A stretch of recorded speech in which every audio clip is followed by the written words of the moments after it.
Hello everybody, welcome to another crazy episode of Radiorama, except this time this is another Radio Madness episode. And if you saw my last episode, I'm having to go through a whole bunch of different sets to fix their issues. They're all restored, but they either have safety or high pot okay, AC okay, radio hum, no reception, auxiliary okay. Looks like we have a pretty long antenna attached to this. I think I worked on this one. Kind of a cute guy.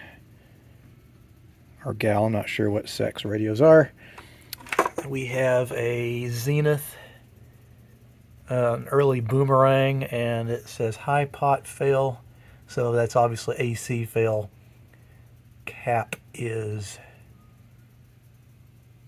said to be valued at 0.06. That's too high. This could just be a matter of an antenna or possibly out of alignment. Could be that the IF/RF cans are out of alignment. I don't know. I mean, I think I worked on this sometime during the immediate beginning of the pandemic. So I think at that point I halfway knew what I was doing. Who knows? That was a pretty stressful time for me, as everyone else. But let's take it out of the case here. I'll be honest, most of the people that tend to get these things from us don't actually listen to the radio, because there's nothing to listen to. I mean, there is stuff to listen to on AM, but unless you just really like listening to news or talk or religious stuff, that's about what you get around here.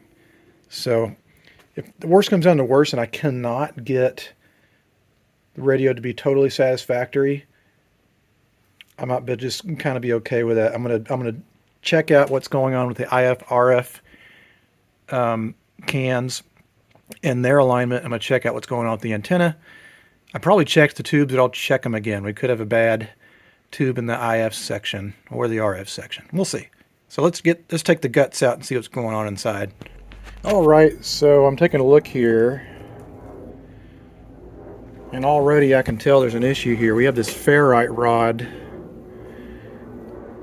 antenna, and one side seems to have come disattached from one end.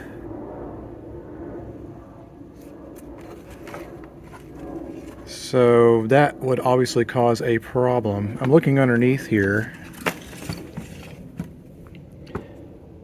and it's not that recent. This was probably done about 2 years ago. And it is a floating hot chassis. We've got a safety cap going to ground. I'm going to check the AC safety on this again, because that cap, I believe, is actually a 0.05 rated cap.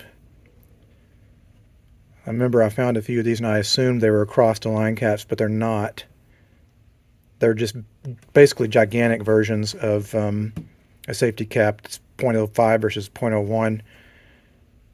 And also, for some reason, I failed to run both channels, right and left channel, to the top end of this isolation transformer. First things first, let's go ahead and see if I can restore radio functionality by reuniting this ferrite rod with the other side of the incoming antenna line. All right, so that must have been the problem, because it seems... So again, the two left lanes of traffic blocked east 580, right near 680 at the connector ramp. Sure, I'm glad I'm working from home these days. The traffic seems to have gotten just to be as bad as it was before all the stuff happened.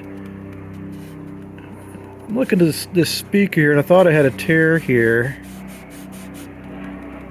but I don't. That's fine.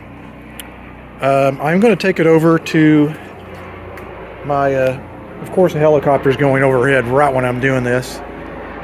I'm going to take it over to my safety testing rig and confirm that we don't have an AC leakage problem here. I might secure this a little bit more. Maybe put some glue or something there, but otherwise the radio seems pretty robust and happy.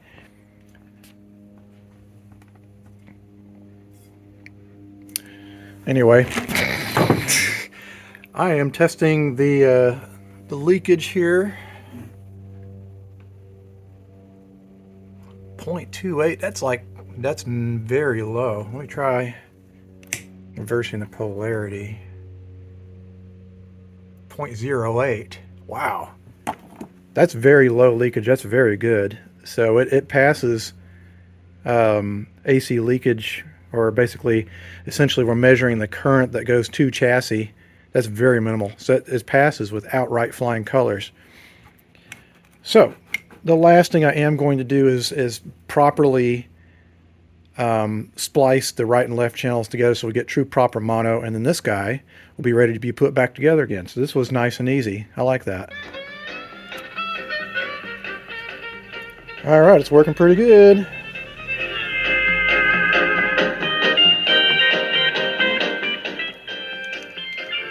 So I'll call this one done. Unfortunately, I've got to call it quits for the night. I got a phone call from my dad. My folks are visiting from across country, and they're in a camper, and the radio in the camper quit working. So I'll take all my stuff over there and fix a camper radio, which I have little to no knowledge about, but who knows? Maybe I'll include it in this episode. It'll be a little bit of a diversion. Oh, well, the camper radio was a total failure. Turns out the unit itself is defective, so there's no fixing to be done. But in the meantime, I'm over here at my brother's. We're going to sit here around the fire, and radio operations will resume mañana. All right, next up is this Zenith Boomerang. I think I might have worked on this one, either that or someone else. Someone did the case on it, because I sure as heck did not, and it looks like it's definitely been refinished, and it's not my doing. I'm most certainly not a finished guy. It looks like we've got a little bit of damage here. That needs to be re-glued. The note says high pot fail, so it's an AC fail. Pono 6 microfarad equivalency. Looks like I added audio input to it. Has a polarized plug, but it doesn't really matter. When you turn these guys off, then the current's going to go through the filaments, and you're going to have a hot chassis off anyway. So let's take this guy apart and see what's going on inside. I get a feeling it's just a matter of the wrong capacitor being used for the chassis ground, and I'll also put a little glue in here to bring. Probably what I can do is put a little glue in there. Since this is polyurethane, I'll just use some blue tape to hold that together as it dries. All right, so it looks like that indeed the correct cap is going to ground, but we've also got a ground coming off of these two Lochtel tubes that could be causing a problem here. I don't see anything else really going to ground here. It looks like I did the audio input correctly. We have the split resistors going for the right and left channel for true mono. What's nice is that these radios tend to come with a lot of rotten rubber wiring, and all the wiring has been replaced. It's got brand new sleeved wiring in it, which is really nice. So I think what I'm going to do is I'm going to see if it'll still work if I detach these grounds here. I think it should. It's probably just serving as a shield. I don't really see anything else going to ground in the set per se. So that's my guess. I'm hoping it'll still work without that. Sometimes they won't, but you never know until you try. The worst comes down to it, if it won't work, I could probably put a cap between that. Actually, you know what? Never mind. I'm looking at this.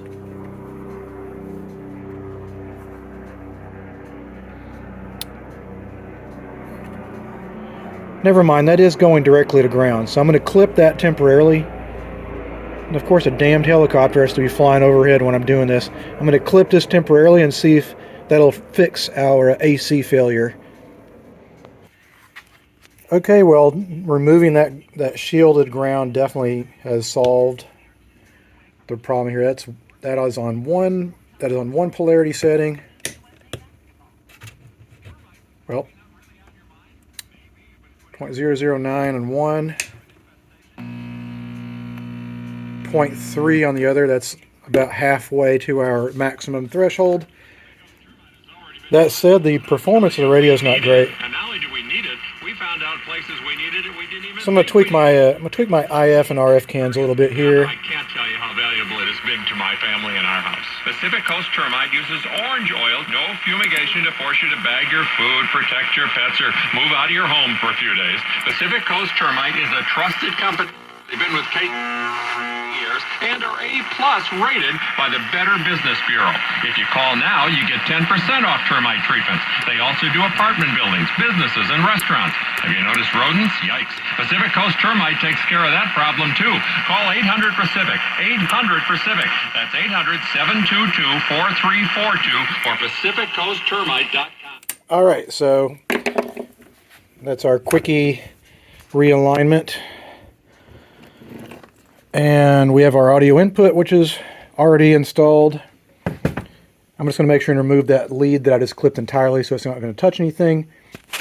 And I do need to address this problem here. So let me do that while I am taking care of the rest of cleaning up the chassis a little bit. All right, so now I've got the this repair on the case happening. I clipped the excess lead that was coming off of the grounds here. I'm going to put this aside because it's time to work on another radio. This time it's going to be Zenith Racetrack, what we call these. Kind of dusty. I tested it out. It does fail. Not badly, but it's failing good enough. So, and I know what it is. It's yet another simple problem where the grounding cap is inappropriate.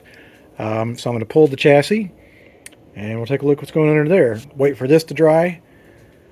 Let's put this chassis over here with this guy. Take this over to the repair bench and put the glue away.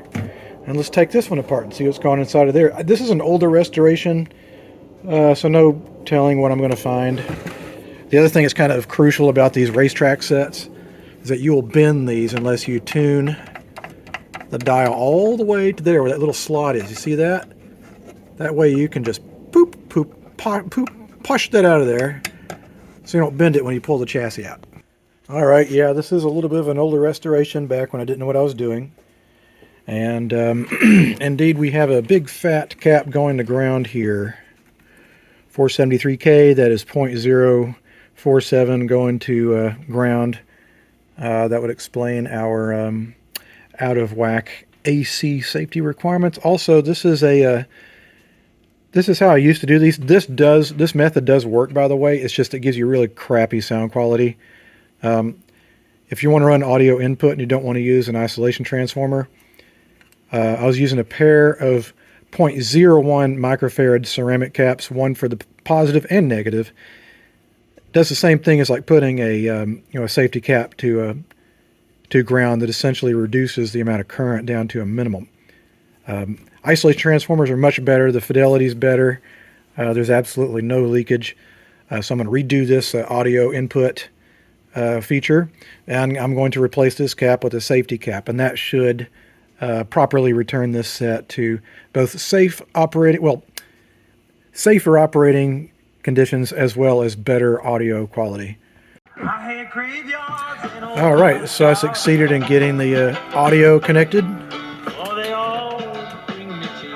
I'll show you what that looks like when I disconnect it here. All right, so here's our isolation transformer installed.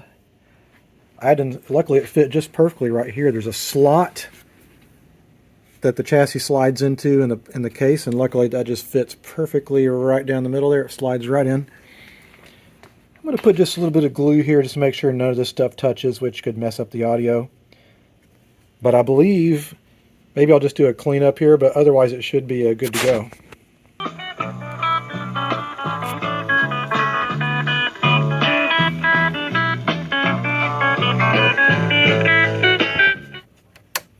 Alright, well this one seems to be working quite well too. It passed the safety test. Audio's sounding good.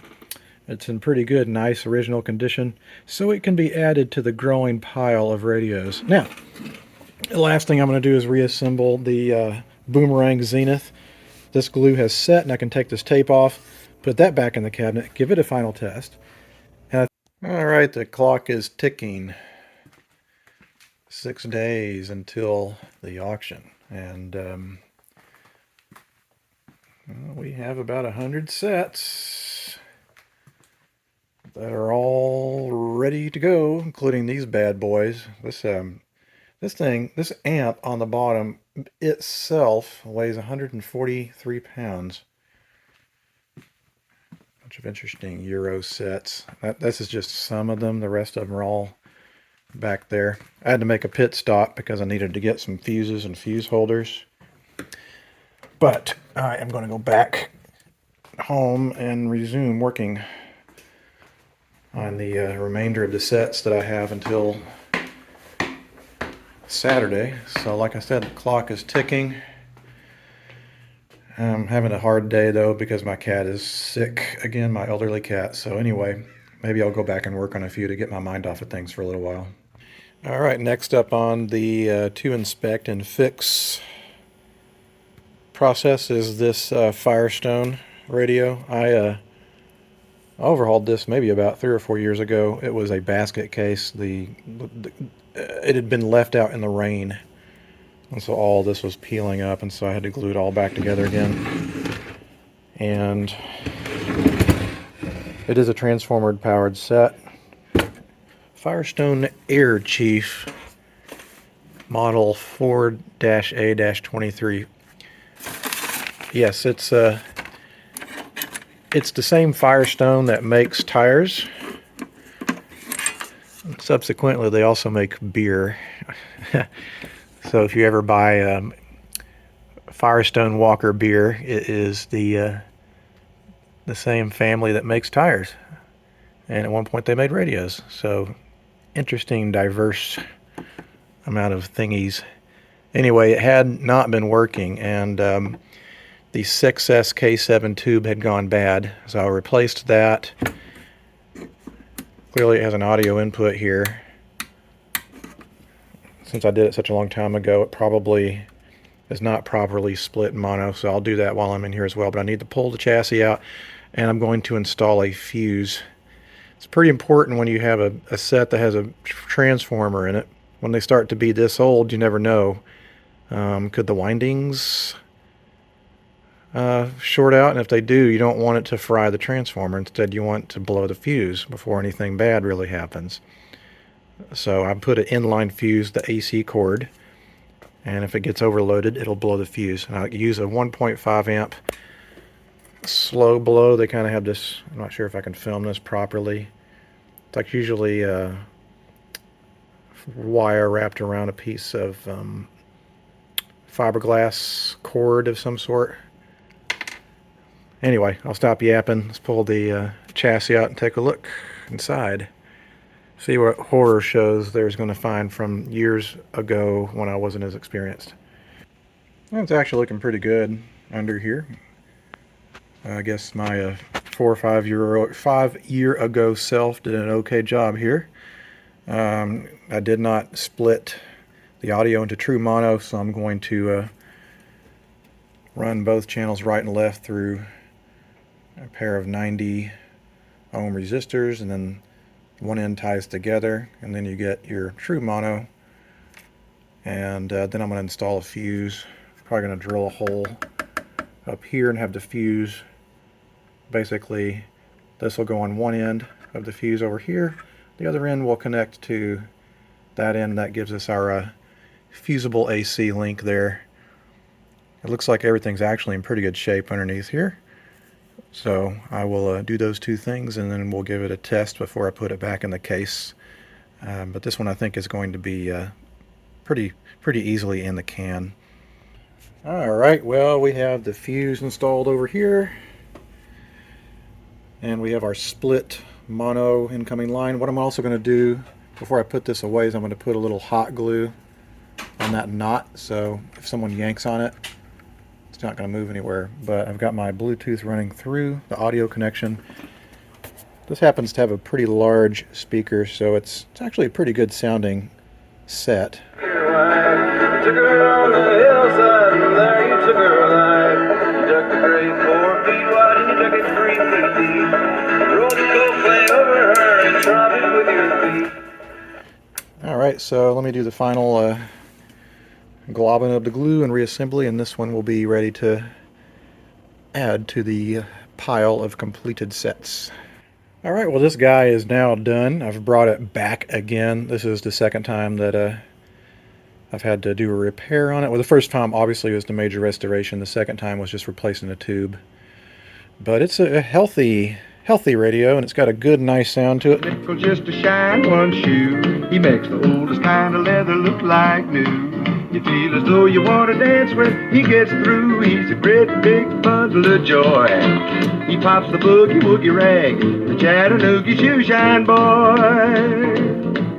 I know that YouTube is going to flag it for copyright, but too good of a song not to play a little bit of. Chattanooga Shoe Shine Boy by Red Foley, who is from my native home state of Tennessee. Always proud to feature some of our past and present native musicians.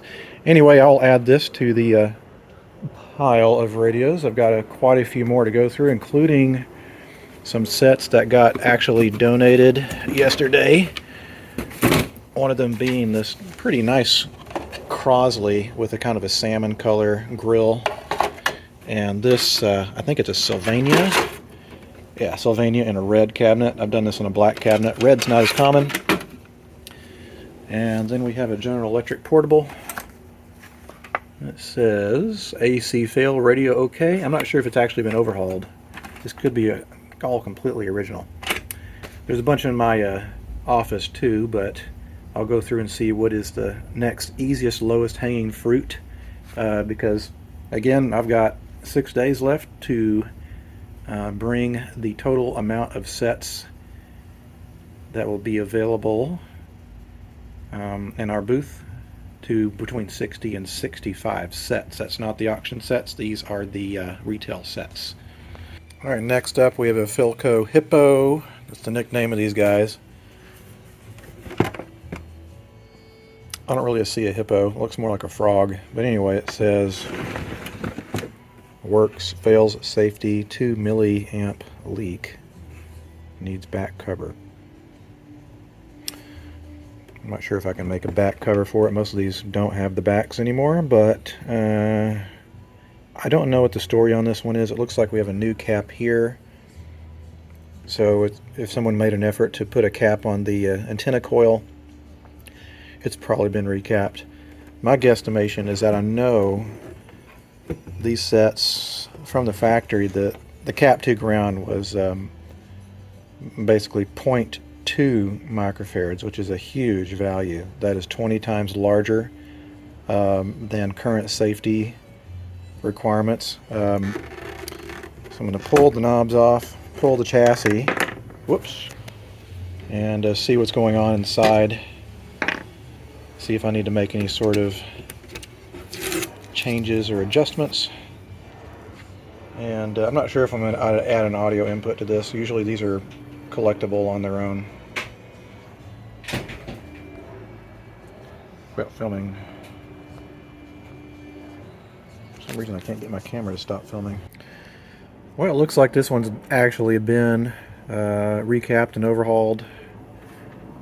I'm guessing that the set had a problem with using a 0.01 cap, and so we have 3 caps. They're all tripled up here. That should give me a total of 0.03 microfarads to chassis, which that should be fine. But I'm looking over here and we have the We have grounds going from the centers of 3 of the, probably the RF related tubes. Yes. That's what's probably throwing off our leakage test. It looks like for some reason this was left in there. Even though it's out of circuit, I'll just like rip that out of there. We don't need that hanging out in there. So it's pleasing to see that.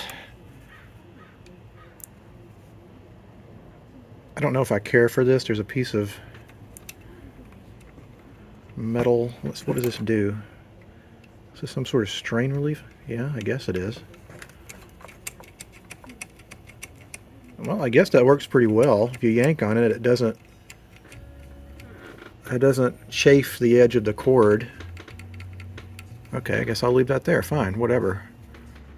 Innovation. I'm going to test the set on my machine over here and see, just to confirm that we're not good here, and if not, I'm going to clip these two, see if the set will still work. Alright, I can confirm indeed there is a AC fail here. We're at basically about 40% over our max threshold, which is the equivalent of around 0.6, and we're at 1.1. I think it's those grounds, so hopefully it'll still work. I mean, it should be a somewhat more sensitive set because we have an extra tube in the RF section. This is a 6 tube set versus your typical 5, so we'll have to do an experiment, see if it'll still work. Hopefully it will. Alright, well, I've cut the grounding leads that came off of the centers of those tube sockets, and we're still failing. So there's something else going on here that's causing this to have a too high of a leakage rating on the chassis itself. So I'll do a few other things, but if I cannot find what's causing this, I'm just going to have to set it aside for now.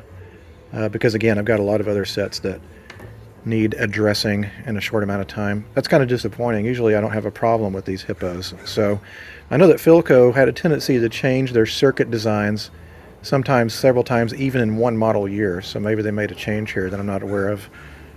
Alright, well, that concludes basically the rest of the troubled sets that I had on my list. So that is going to conclude this this second installment of Radio Madness, and so I'm going to proceed with working on sets that are not restored. And again, I'm going to start with the low-hanging fruit from easiest to hardest. I've worked on one of these Sylvanias before, and so I'm going to make a separate episode for this one.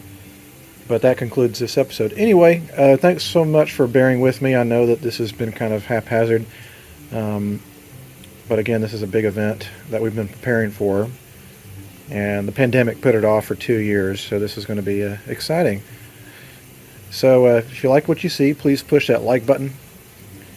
And if you have any comments or questions, I'll try to answer them or comment down below.